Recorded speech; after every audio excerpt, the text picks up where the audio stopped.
ছোট থেকে মায়েদের মুখে একটা কথা শুনতাম, মেয়েদের বন্ধুত্বগুলো ছেলেদের মতো হয় না। ওই স্কুল জীবনটুকুই, কারো বা কলেজ জীবনের গণ্ডিটুকু। আসলে মেয়েদের বন্ধুত্বগুলো ছেলেদের মতো ডানপিটে হয় না, তবে সময়ের সঙ্গে অন্যরকম মাধুর্যতা পায়।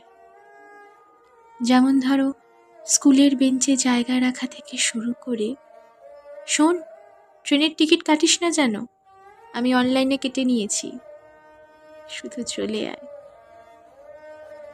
আমার কেন জানি না মনে হয় মেয়েদের বন্ধুত্বগুলো পাহাড়ের সঙ্গে পাহাড় প্রেমীর সম্পর্কের মতো। একদিন দেখা আর বাকি দিনগুলো সেই সৌন্দর্য চোখের পাতায় সাজিয়ে রাখা। মেয়েদের বন্ধুত্বগুলো অনেক বেশি দৃঢ়।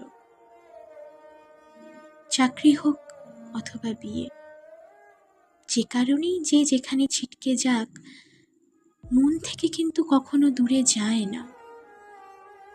ঠিক যেমন পাহাড়ের সৌন্দর্য পাহাড় প্রেমিকের চোখে অমলিন, মেয়েদের বন্ধুত্ব খানিক তেমনি, গোপনে কত রং ছড়ায়। হয়তো চাইলেই দেখা করা যায় না, চাইলেই ফোন করা যায় না, কিন্তু যখন দেখা হয়, আগের বার্তালাপের ক্ষমা থেকেই শুরু হয়, দাড়ি কখনো পড়ে না।